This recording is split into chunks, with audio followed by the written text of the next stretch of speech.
Hello guys, how are you? Welcome back to Maths Zone African Motives. Today we want to do a paper for Physical Sciences, paper 2. So we are still working on our revision for our final exams. As you can see, this paper was for November 2024. So I took a question paper from the Eastern Cape province. That is the one that I want us to use for our revision. So this question paper was out of 100 marks and it was out of 2 hours. You were supposed to write it in 2 hours. So you would see that we are going to continue bringing in question papers from different provinces. We will try by all means to use from different provinces, different years, so that we can get as much exposure before our final exams that are coming up in November. So let's get started and see what is it that was expected of us. So we know that physical science paper 2 is actually chemistry. And on this question paper, we're having a multiple choice, which was out of 10 questions. And we know that each question would be having 2 marks. And you'll be expected to choose an answer from 4 options. And there is always only one option that is correct. So let's see question number 1.1. They are now saying which of the following is a homogeneous mixture? Which of the following is a homogeneous mixture? So before we look into our options, we need to define what a homogeneous mixture is. So we will start with the mixture. A mixture is a physical combination. So we know that a mixture is a physical combination. A physical combination of two or more either elements or else atoms or else molecules. And then when it comes to homogeneous, something is a homogeneous mixture when you cannot be able to separate these two or more elements or atoms. Like for example, your sugar and your water, or else your salt and water solution. And then something is heterogeneous, a mixture, if you are able to separate those two or more elements or atoms. Like for example, milk and cornflakes. You can actually get to see that that is milk and that is cornflakes. Sand and water. You can actually get to see sand and water. So that is what we mean by heterogeneous, and that is what we mean by what? Homogeneous. So we now want to look into our options that are given here. What is it that falls under homogeneous what? Homogeneous mixture. So the option A is saying sand and water. We say this is heterogeneous, so it's out. Milk and cornflakes, heterogeneous, it's out. Sugar solution. So sugar solution consists of what? Sugar and water. So this is actually what? Homogeneous. So there our answer was supposed to be C. D was saying sodium chloride. So you would see that sodium chloride, it's actually a chemical combination. This is out of what? Chemical bonding. So this ceases to be a mixture. This becomes a compound. So also D is out. So for question number 1.1, our answer was supposed to be C, which is sugar solution. Question number 1.2, we are now saying the particles of a solid, we now need to know how to define a solid. So we would know that when it comes to solid, a solid is what we call a fixed crystal lattice. And unto that fixed crystal lattice, the particles are actually in what? In fixed positions. They only vibrate, they cannot move. So out of our three states of matter, the solid has got particles which can only vibrate and they cannot move. But water, the particles, they can actually slide past each other. And then for gaseous particles, we know that they are always in constant what? Random motion. So let's get to see out of our options that we were given, what fully describes the particles of a solid. Here they are saying they move haphazardly. This is for a gas, it's out. They are saying that they do not move at all. Uh, yes, they do not move, but they can vibrate. So we cannot say that they do not move at all. So this is actually out. It's not accurate. Now we say they move over one another. This is for a liquid, it's out as well. They vibrate around fixed position in the crystal. Yes, this is our option that you are looking for. So the answer there was supposed to be D. Now let's go to the following.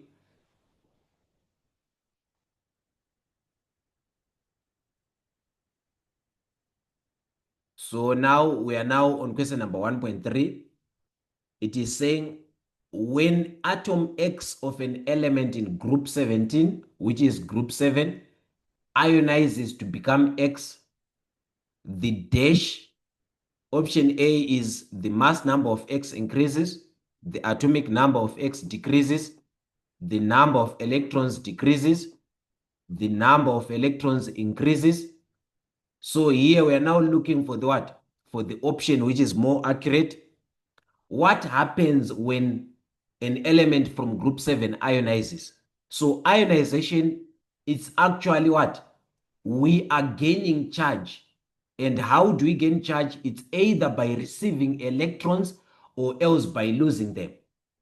So what happens to group 7 elements? Group 7 elements, they are ready to what? To receive.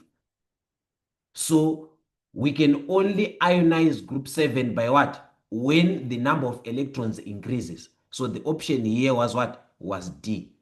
The mass number remains the same. The atomic number remains the same because our mass number and atomic number is affected by what? Either by protons or neutrons. So the only thing that we add onto or else remove, it's what? It's electrons. So when we ionize group 7, we actually add the what? The number of electrons because they become a negative. So here we are saying the number of electrons, they increases. Now let's go to 1.4. The molecular formula of a certain compound is C4H10O2. Now they're giving us different options here: C2H6O4 or C2H4O2. So what they're just trying to ask from you here is to say, give us the simplest ratio of this, which becomes your empirical formula. So what we need to do is to find the smallest, simplest ratio. So we can just divide by 2 because we can see that the smallest atomic number here, it's 2. So if we divide by 2, we are going to get O, which is just 1. And then if you divide 10 by 2, it will be 5. So it will be H5. If we divide 4 by 2, it will be 2. It will be C2H5. That is the option that you are looking for. We want the simplest whole number atomic ratio. So our option there was supposed to be C. Now we go to question number 1.5. Which of the following has the highest ionization energy? Which of the following has the highest ionization energy? How does ionization energy differ across the periodic table? We know that as we are going from left to right, the ionization energy increases. And then as we are going from top to bottom, the ionization energy what? Decreases. So now we are given potassium, lithium, cesium, and what? And sodium. So we can see that these are group 1 what? They are group 1 elements. As they are group 1 elements, let's go to our periodic table and let's get to see how they are actually arranged within the what? The periodic table.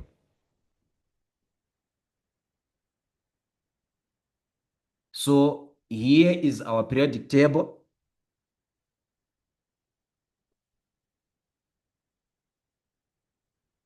So on our periodic table, we can see lithium is the one that is on top, followed by sodium, followed by potassium, and then last we have got what? Cesium.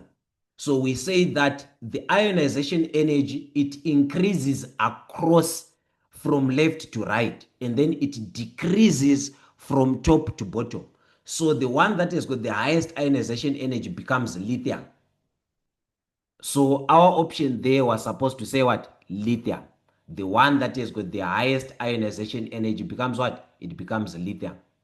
That is the option that we were looking for there.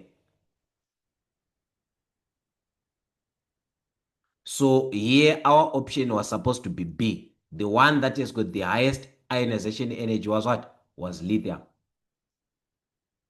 Now let's go to the following question. Question number 1.6, which is saying that which one of the following statements is correct? 1 mole is equal to.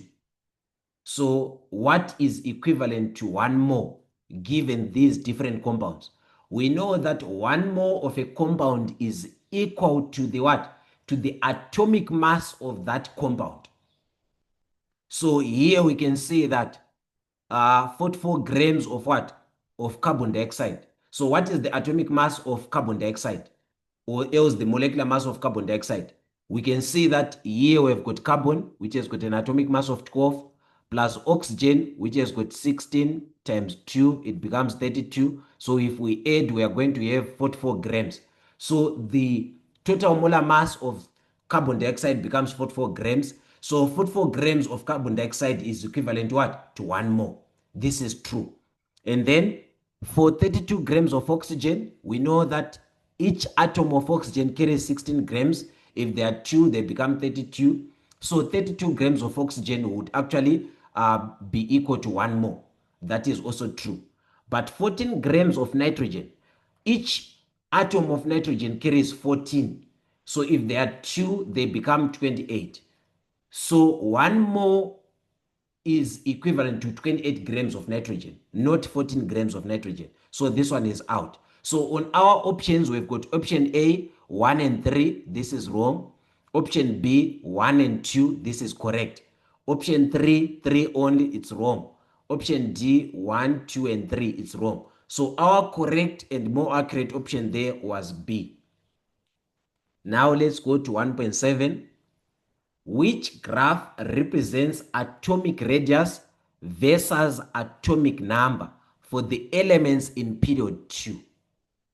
So we know that across a period, which is from left to right, across a period, which is from left to right, the atomic number increases. So Z increases as we grow, as we go across the period. And then as the atomic number is increasing, we are increasing the number of what? Of outer electrons.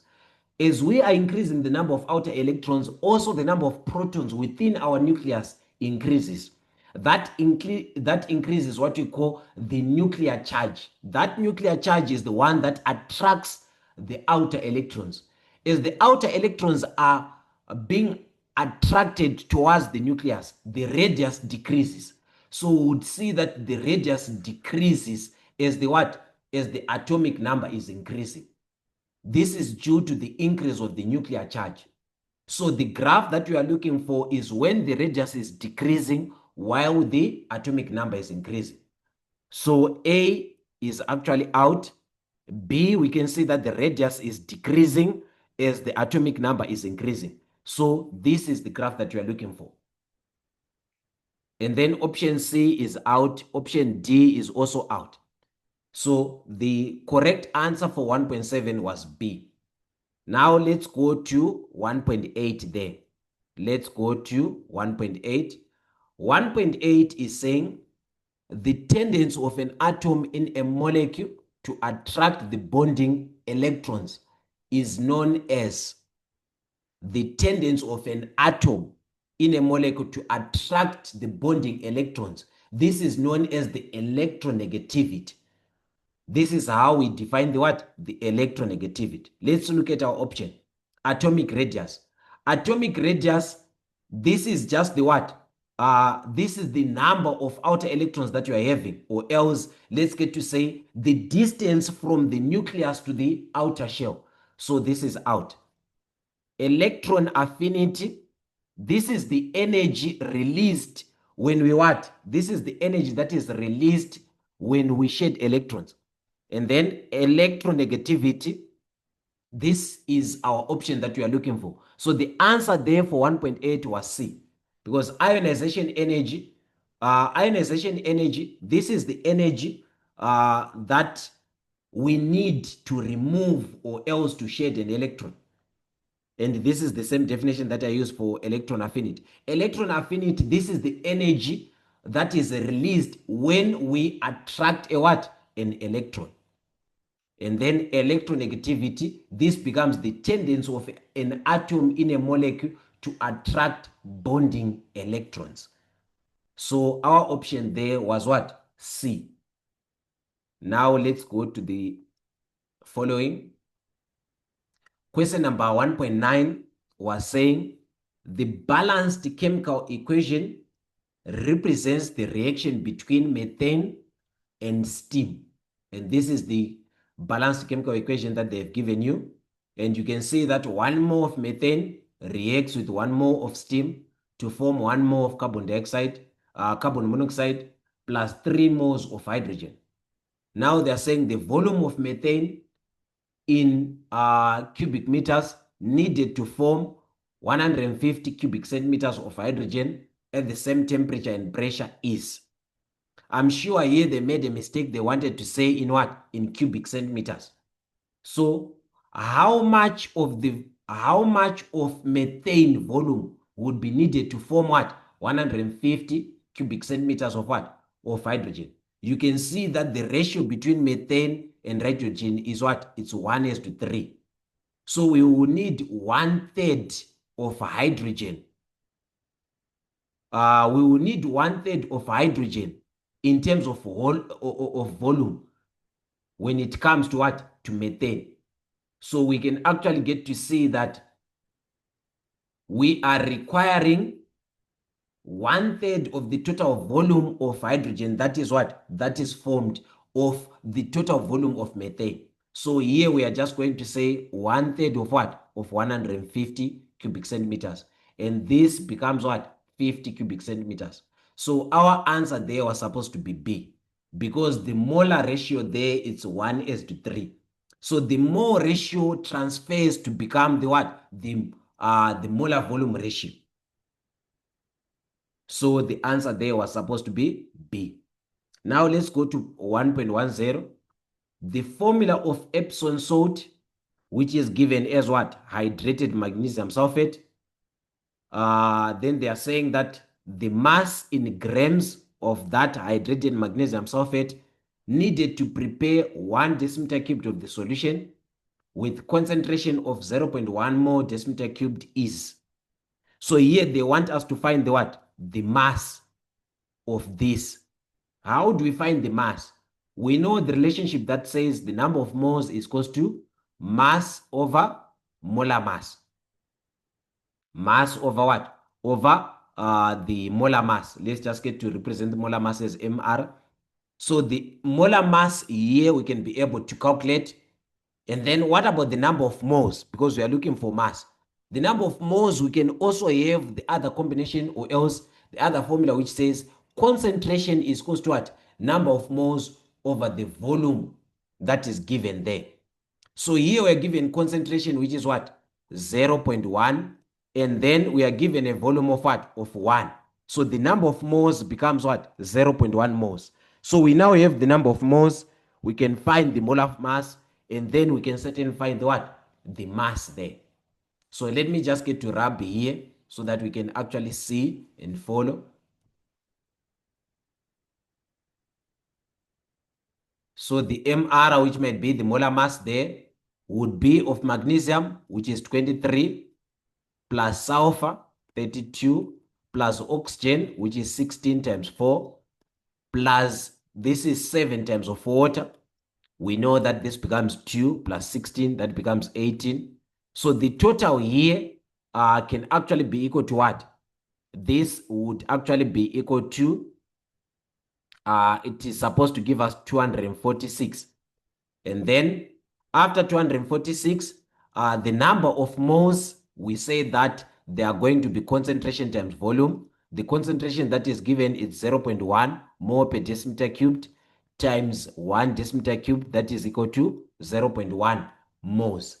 Now, we actually want to find the mass. We say that the mass from the relationship that says number of moles is equal to mass over molar mass. You would see that your mass would be given by what? Number of moles times the molar mass. Now we just get to come and say number of moles times the molar mass. Then that becomes 0.1 times 246. This becomes equal to 24.6 grams. So the answer that you are looking for is what? 24.6 grams. So our answer there was just supposed to be equal to D. Now let's go to structured questions. Now I've got question number 2. We are given a diagram there and the description of whatsoever that is happening in the diagram, where they are saying there are 4 different substances, W, X, Y, and Z, which are represented in this table. And then the key to that table is saying that this represents hydrogen. So I can see that here we have got hydrogen molecules. And then this represents lithium. We've got lithium here. And then this represents nitrogen. We also have got nitrogen here, nitrogen there. So this is lithium and hydrogen. So lithium and nitrogen. And then this one is what? They are saying oxygen. So we have got hydrogen. And then we also have got nitrogen there. So here we have got nitrogen and hydrogen. And there are 1, 2, 3 hydrogens. So this is definitely ammonia. And then here we have got what? We have got nitrogen, nitrogen. So that is nitrogen molecules, nitrogen gas. This one oxygen, oxygen, oxygen molecules. This one hydrogen, hydrogen, hydrogen molecules. So I'm sure substance Z is a mixture. We can actually get to say this one is a mixture because it is made of what? 2 or more different what? Atoms, which are not chemically bonded together. So this one becomes a mixture. And then this one, it's made of what? Of the same atoms. This one becomes what? This one becomes an element because it is what? Hydrogen molecules. They form what? An element. And then this one is what? Lithium with nitrogen. This has got an ionic bonding. So this one becomes a what? A metallic compound, or else an ionic compound, which is lithium plus hydrogen plus nitrogen. And then this one is nitrogen and hydrogen. Also, this one becomes a covalent bonded compound. So let's hear what the questions are saying. Is substance X, this is our X, this is our X, which is just hydrogen molecules. Is substance X an element or a compound? Substance X is an element. Why? Because it is made up of what? Of the same type of atoms. Because it is made up of the same type of atoms. So you would see that X is made up of the same type of atoms, so it becomes an element. And then 2.2 is saying, write down the letter of the substance that represents a mixture. We said Z is the one that represents a mixture. So you were just supposed to come and say Z. 2.3 is saying, write down the compound name of substance Y. We said substance Y is ammonia, NH3. So they want the common name. The common name there becomes what? Ammonia. So NH3 represents what? Ammonia. So you're just supposed to write ammonia there. Just ammonia. And then they're saying, draw the Lewis structure of substance Y. Substance Y, which is ammonia. What is a Lewis structure? A Lewis structure, it's a structure that represents the bonding that exists between a substance. So it represents lone pairs of electrons as well as the what? As the bonding electrons in what? In dotted structures. So when you have got nitrogen, that is bonded to 3 hydrogen atoms there. You would have your hydrogen bringing 1 electron and your nitrogen bringing 1 electron, and then another hydrogen bringing another 1 and nitrogen bringing 1, and then another hydrogen bringing 1 and nitrogen 1. And we know that the outer shell of a nitrogen has got 5 valence electrons. Now 3 of them, they are bonded. So we are now left with what? With 1 lone pair. So this is how you were just going to draw the what? The Lewis structure of what? Of ammonia. So that is the Lewis structure of ammonia. So that was that. Let's go to the following.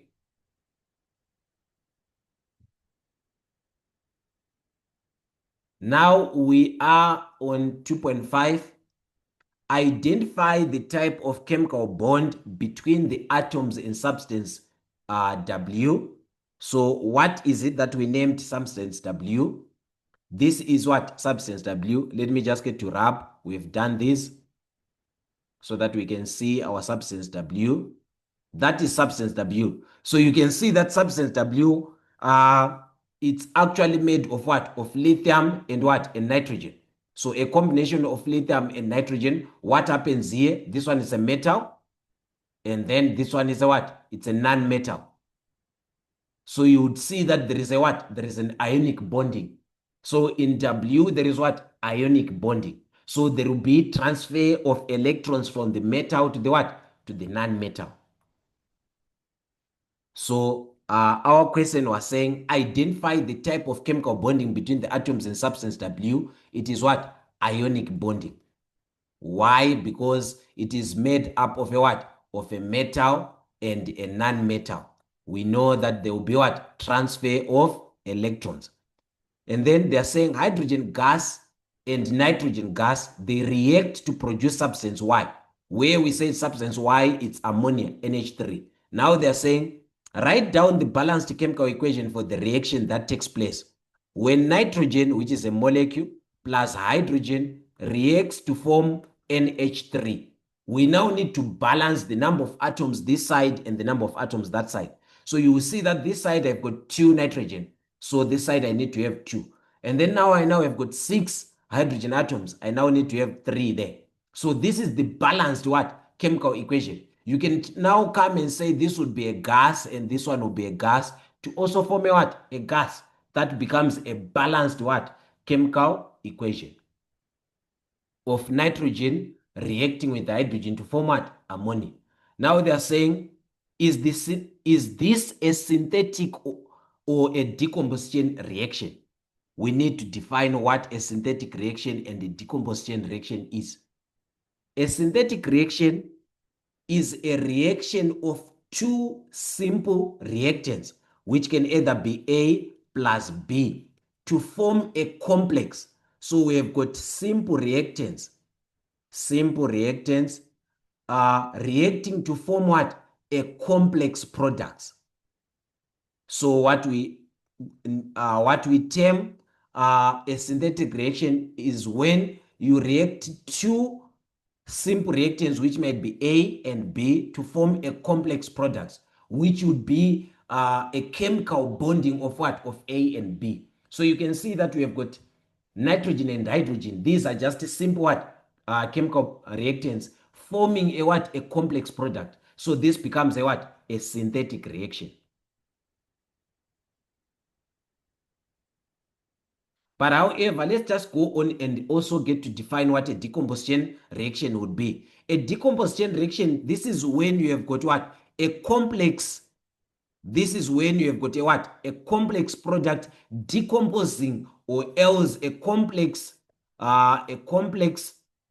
substance decomposing to form what? Simple products. Like AB decomposing to form what? A plus B. That becomes decomposition reaction. So you can see that the reaction between nitrogen and hydrogen is a what? Is a synthetic reaction. Now let's go on to question number 2.63. They are saying use the balanced chemical equation from question number 2.61, which is this one, to prove that the law of conservation of mass, or else to prove that the law of conservation of mass in this reaction exists. I'm sure that is what they wanted to say. You need to prove that there is law of conservation of mass within here. So what does the law of conservation of mass say? It says that whenever we have a closed system, the total mass that you are going to react should be the total mass of products that you are supposed to gain. So how do we prove it with this equation? We actually get to show that the total number of atoms that we have on the left hand side should be equal to the total number of atoms on the what? On the right hand side. So what we are saying is this: the total number of atoms. So we are saying that total, let's get to say total number of what? Of atoms which are on the left hand side, should be equal to the total number of atoms on the what? Right hand side. Then that gives us to say that the mass that is reacting is equal to the mass that we are getting out of the what? Out of the products. So here we have got what? We have got 2 nitrogen atoms reacting with what? With 6 hydrogen atoms. To form what? Here we've got 2 times nitrogen what? Atoms. As well as what? 2 times 3, it becomes what? 6 hydrogen atoms. So we can see that the total mass is conserved. Hence, therefore, we would say that since we know that nitrogen and hydrogen, they react in a specific closed setup. Hence, therefore, since the reaction shows that the total number of atoms that are reacting are equal to the total number of atoms that are what? That are being formed. It shows that the law of conservation of mass is being what? Is being obeyed. That is simply what you're just supposed to show there. To say that the total number of atoms on the left hand side should be equal to the total number of atoms on the right hand side. And we can say that we have got 2 nitrogen atoms reacting, and then we have got 2 nitrogen atoms being formed. 6 hydrogen atoms reacting, 6 hydrogen atoms being formed. That was the end of question number 2. Now let's go to question number 3. Question number 3, they are now giving us an experiment. They are saying that the grade 10 learners conducted an experiment to investigate the effect of the increase in the temperature over a period of time at standard pressure. This is the depiction or else the picture or the diagram of that experiment. Now they are saying that there is a graph that was drawn from this experiment below. Let's see that graph. So this is the graph, which is the heating curve of ethanol. So we can see that ethanol was being heat, and then they were recording the temperature against time. So as the time was progressing, they started recording the temperature of what? Of ethanol. Now the question is saying define the term boiling point. What is boiling point? Boiling point becomes the temperature at which a liquid transforms into gas at a standard pressure, or at what? Yes, at a standard or else constant pressure, at a standard given pressure. However, some textbooks, they would say that the boiling point is the temperature where the vapor pressure of a liquid becomes equal to the atmospheric pressure. So the temperature at which the vapor pressure of the liquid would be equal to the atmospheric pressure becomes the boiling point, because once the vapor pressure is equal to the what? To the atmospheric pressure, we are saying that the liquid has reached a point where it can now escape and become what? And become gas. That's why we are saying it can also be defined as the temperature at which a liquid transformed into what? It transforms into gas, but it has to be at a standard pressure. So that if we are to actually get to repeat the experiment, we will simply get the temperature at which it transforms into gas being the same. Now they are saying, write down the followings: the dependent variable, independent variable, and controlled variable of the above experiment. So what is meant by a dependent variable? A dependent variable is the variable that depends, or else is the variable that you can measure within your experiment. It depends on the conditions that you are giving. So the dependent variable here, it becomes the temperature, the one that you are measuring. against the condition that you have given your experiment. So the dependent variable here becomes what? It becomes what? Temperature. Or else at some point in time, yeah, let's just get to say it becomes what? Temperature. And let's leave it there because it will confuse other people. So the dependent variable is the one that you are able to measure, or else is the one that you are measuring against the conditions that are given there. And then what becomes the independent variable? The independent variable is what you, this is the variable that is out of your control. Like for example, the progress of time. You are not able to stop time. Hence, therefore, time is out of your control. So the independent variable, it's something that you cannot control. So here the independent variable becomes what? It becomes time. And then the controlled variable, it's something that you are controlling there on your experiment. Like for example, here, we should actually be able to control our pressure so that we get to say that the pressure at which this experiment was carried out, it's a standard or else constant. So the pressure is the one that you are controlling, or else you can control the heat that you are supplying. You supply a certain amount of heat at a certain time.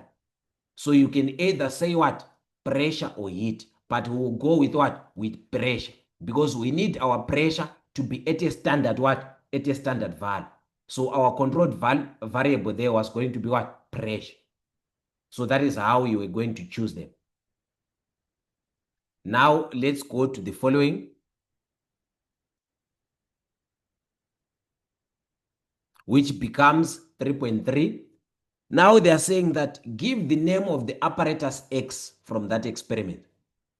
You can actually see that X is the one that was being used to measure the what? The temperature. Because the one that we were measuring what? We were measuring temperature. So what is used to measure temperature?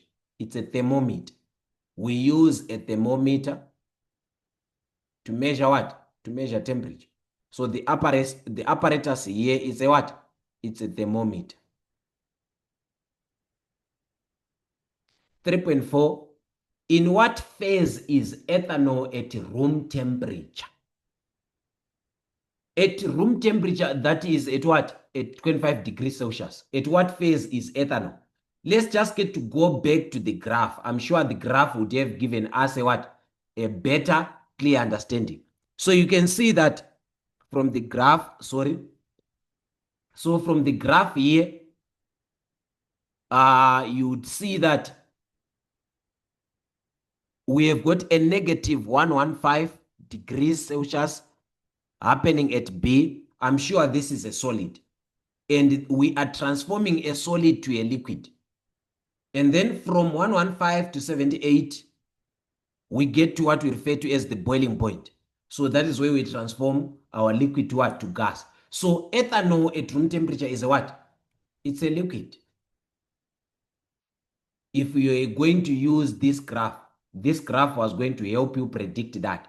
But however, you should just get to know that at room temperature, ethanol is a what? Ethanol is a liquid. At room temperature, ethanol is a liquid.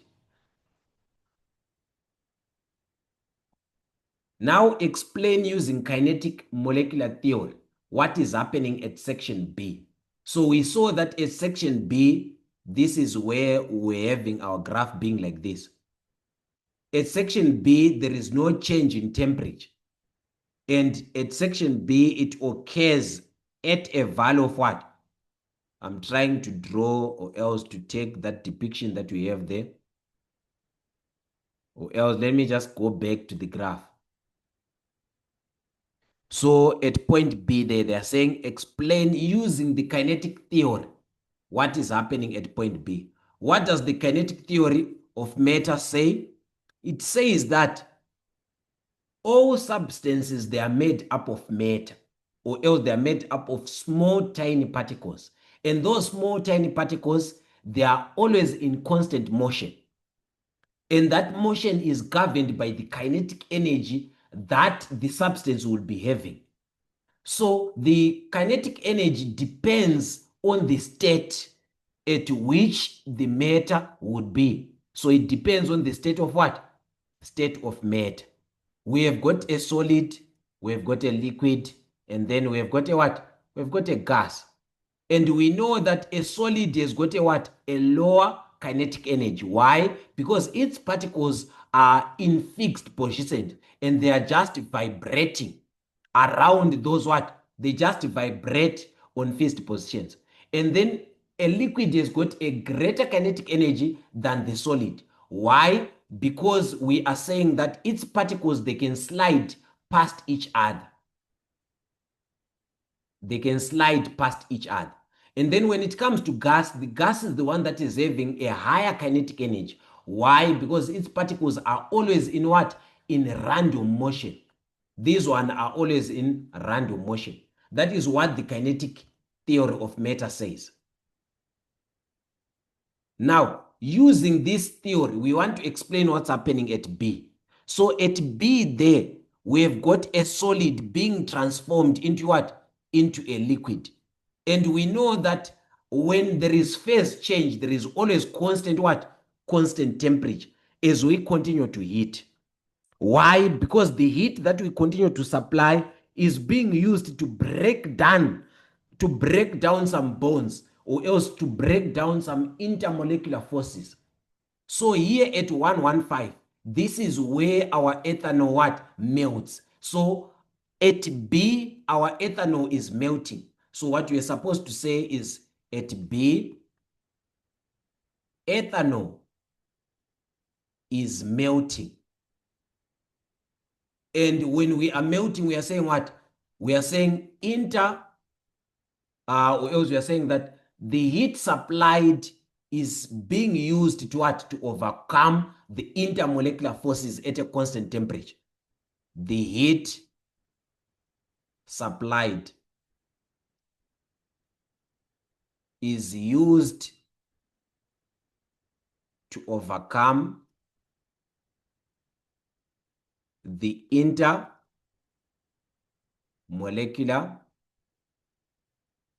forces at constant temperature. Now, once these intermolecular forces have been overcome, then this solid now transforms into what? Transforms into liquid. So that's the reason why we say that at B, ethanol is melting. That is, the heat supplied is used to overcome the intermolecular forces at constant temperature. That is, the solid transforms into liquid. That is what is happening. So that is how you were just supposed to describe what was happening at B there. So they said explain using kinetic molecular theory what is happening at section B. That is what you were just supposed to say. Now they're saying, will water or ethanol boil first at standard pressure? Explain the answer.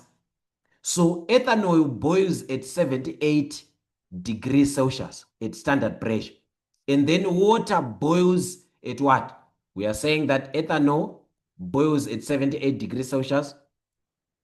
The boiling point of ethanol, it's 78 degrees Celsius. And then the boiling point of water is 100 degrees Celsius. So which one will boil first? Ethanol will boil first. Why? Because it has got a lower boiling point. So the answer there was just supposed to say ethanol boils first because it has got a lower boiling point. Ethanol boils first, comma, because it has a lower boiling point than water at standard pressure. Than water at standard pressure. Maybe you were just also going to say that boiling point of water, or else boiling point of ethanol first, is equal to 78 degrees Celsius. And then the one for water would be equal to 100 degrees Celsius. So because ethanol has got a lower boiling point than water, it will boil first. So that was for question number 3. Now let's go to question number 4. So on question number 4, they are saying strontium is strontium is best known for the brilliant reds it produces from its source in fireworks and flames. So the firecrackers that you use either celebrating birthdays or else you are celebrating your New Year, your Christmas, uh, is actually what those firecrackers they are made of strontium. Strontium is the one that makes beautiful what beautiful reds on those firecrackers. So now they are saying strontium is an element on the periodic table in period 5, group 2. The 4 isotopes of strontium have isotopic mass number 84, 86, 87, and 88. And the relative abundance of these is 0.56%, 9.86%, and 7%, and 82.58% respectively. Now let's hear what they want us to answer there. Now they are saying, sorry there, the question is just below that. So the questions are saying, define the term isotope. What is an isotope? So an isotope, this is actually what we are saying. Isotopes, these are elements that are made of the same what atoms, or else you can say atoms of the same elements with the same number of what of protons. So we are saying that atoms of the same elements, these atoms of the same elements, they are supposed to have what? To have the same with the same mass number. So they're supposed to have the same proton number or atom number, sorry. So the same proton or else atomic number. So they're supposed to say you have the same protons or else atomic number. So the only difference that will be there is the what? Is the number of neutrons. So they are going to have different what? Different neutrons or else neutron number. And we know that now, so from mass number, we'll say that they have got what? They have different mass number. They have different mass number, but they would have what? Same atomic number. So we know that the mass number, it comprises of the what? Of proton mass plus neutron mass, or else it would actually be the number of protons plus the number of neutrons. But when it comes to the atomic number, is just the number of what? Of protons. So an isotope would have the same number of protons, but it will have the different number of neutrons, and they will be of the same element. Just like we would say carbon, we have got carbon 12, and then we can also have what? Carbon 14. And then here they are saying also we have got what? We have got strontium. So we have got strontium 84, strontium 86, strontium 87, and strontium 88. We can also have uranium what? We can also have uranium 288, uranium 286, uranium 285. Those are different what? Isotopes. They are of the same element, but they've got what? The same protons, the same number of protons, but different number of what? Of neutrons. So let me just get to wrap here so that we can see the next question. So now they're saying, write down the symbol of strontium. The symbol of strontium is just what? SR. And then they're saying, how many valence electrons does strontium have? So here they told us that strontium is in period 5, but is in group 2. Everything that is in group 2, it has got a valence of electrons. How many? 2. That's why it's in group 2. So the groups, they actually tell you the number of valence electrons that each element is having. So strontium is in group 2, so it will be having what? 2 valence electrons.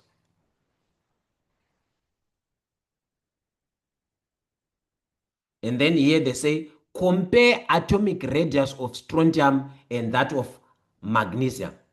We can only do this if we are looking at the what? At the periodic table, because we can only compare the atomic radius from elements that are on the what? On the periodic table, to say that is it far right or else is it down the group. So here let's look at what? At magnesium. We know that these two, they are in the same group. So here we've got magnesium and here we've got strontium. So you can see that magnesium is above strontium on the same group. And we say that the atomic radius, it actually decreases. The atomic radius decreases across the what? Across the period. And then it increases down the what? Down the group. So we would actually say that magnesium has got a what? It has got a smaller atomic radius than what? Than strontium, because strontium is down on the same group. So let's go back to our question so that we can answer our what? Our question. So you actually get to compare the atomic radius in relation to what? In relation to how the elements, they are actually what? They are actually arranged on the periodic table. So the radius decreases across the periodic table and then it increases down the group.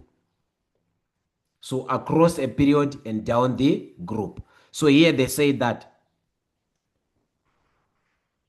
So here we say that this one, the symbol is SR, and then it has 2 valence electrons. And then compare the atomic radius of strontium and magnesium. You would see that, let's say atomic radius of strontium is greater than atomic radius of what? Of magnesium. Why? Because magnesium is on top of what? Of strontium, or else strontium is down on the group. Then calculate the relative atomic mass of strontium. So the relative atomic mass would be in relation to its isotopes and the relative abundance of each isotope. So here we are just going to calculate what we refer to as average relative what? Atomic mass. How do we calculate average relative atomic mass? We are just going to say the percentage of each, relative abundance of each, times its what? Its mass number. So 0.56 times 84, we add 9.86 times 86 plus, so I would need also a bigger space to do this. We just come and add 7% times 87, and then I would also add 82.58 times what? Times 88. And then I would divide throughout by the total percentage, which is 100%. So you would see that if you punch in your calculator of everything there, you were supposed to find the average atomic mass to be equal to 87.71 grams. 87.71 grams. That is what you are supposed to find there. Now let's go to the following questions. Now we've got 4.6, and 4.6 is saying nitrogen is the nutrient that is most essential to plant growth. One such fertilizer contains ammonium phosphate, and there is ammonium phosphate. Now they're saying calculate the percentage of nitrogen in this fertilizer. So all we need to find there is the what? Is the atomic mass of nitrogen and divided by the what? By the total molar mass of this. And then we multiply by what? By 100. So the atomic mass of nitrogen here we have got three atoms of nitrogen. We have got three atoms of nitrogen. So we will say 3 times what? 14. And that will give us what? If you say 3 times 14, that was going to give you what? 42. And then we are going to say 42 divided by the total here. We can see that this is 3 times, it becomes 42. So we can actually get to calculate it here. It will become 42 plus hydrogen, which is 4 times 3. It becomes what? 12. And then we actually add for what? For phosphorus, which is 31. And then we add for oxygen, 16 times 4. That becomes 64. And then we later multiply by 100. So the percentage of nitrogen in that fertilizer was going to be, so if we use our calculators, we are supposed to find 28.19%. Let's use our calculators to confirm that. So all we need to do is to calculate the atomic mass of nitrogen in that compound, and we divide by the total molar mass, or the total mass of the atoms that are in that what fertilizer. That is the one that is giving us 28.19%. Now they're saying the manufacturing process of fertilizer uses a compound containing 82.24% nitrogen, 17.76% hydrogen. Name this compound by using a calculation. So in actual essence there, that what they want you to do is to simply calculate the empirical formula of this. And how do we calculate the empirical formula given those percentages? This is where I usually advise to say it's best to create a table. You can actually get to what? To draw a table there where you would actually get to list down the elements that you are given. And then you list down the mass composition that you have for each element. And then you calculate the number of moles, which is mass composition divided by the what? By the molar mass of each. And then we need to now calculate the what? The simplest whole number ratio. We now need to calculate the simplest whole number what? Ratio. So the simplest whole number ratio is when you divide throughout by the what? By the least number of moles. And then that is the one that will give you what? Your empirical formula. And then that is when you can be able to name the compound that is formed there. So here we have got nitrogen, and then we have got hydrogen. And then the mass composition of nitrogen, given that you assume that it is out of a total of 100 grams, because this is given in percentage. So you equivalent your percentage to grams. So here for nitrogen, we have got what? 82.24%, which is equivalent to 82.24 grams. And then for hydrogen, we've got 17.76 grams.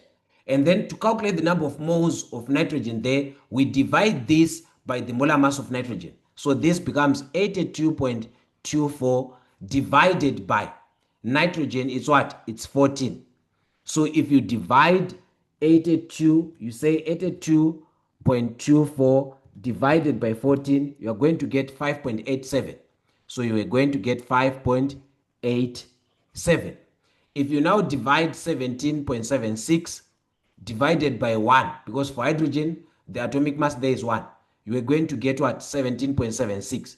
The simplest whole number ratio would be to divide throughout by 5.87. So if you divide 5.87 by 5.87, you are going to get 1. So if you say 5.87 divided by 5.87, you are going to get 1. If you divide 17.76 divided by 5.87, you are going to get what? So if you now get to say 17.76 divided by 5.87, the whole number there would be 3. So now the empirical formula would be N1H3. So this is just NH3. And we know that this NH3 can be named as what? As ammonia. The common name is ammonia. It's ammonia. So they say name this compound by calculation. This is the calculation that you're supposed to do. you were supposed to calculate the empirical formula. From that empirical formula, you name the compound. So that is what you were just supposed to do. So that was question number 4. Now let's go to question number 5. So now question number 5 was now saying, the table below shows the first and second ionization energies of what? Of elements in period 1. So these are elements in period 1. And we know that in period 1, the atomic number increases across the period. Hence, therefore, the first ionization energy will increase. So this is due to the increase in what? Increase in atomic number. Once the atomic number increases, the nuclear charge also increases. As the nuclear charge increases, we know that the force of attraction of the outer electrons will increase. Hence, therefore, the atomic radius will decrease. Once we have got decreased atomic radius, we are saying that the energy that is needed to actually lose an electron from that radius is actually going to be what? To be greater across the what? The period.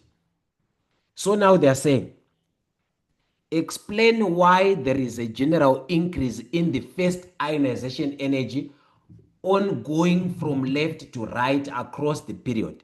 This is what we have just been explaining. So the simplest explanation there was to say that, let me just get to find somewhere to write. So for 5.1, you were just supposed to say that 5.11,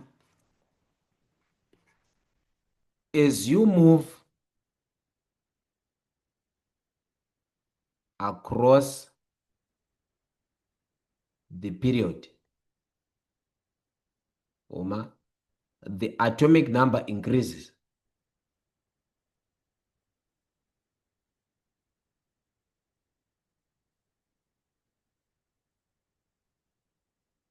And therefore, the atomic number increases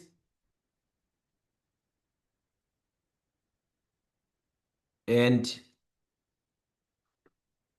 the atomic radius decreases. That is, or else thus increases, you can say thus increases the nuclear charge. Thus increases the nuclear charge.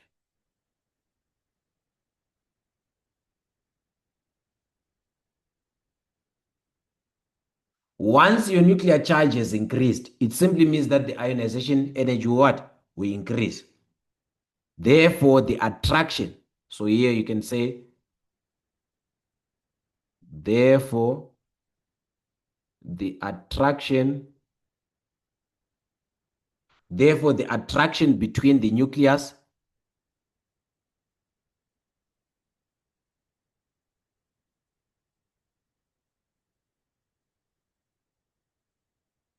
and the outer electrons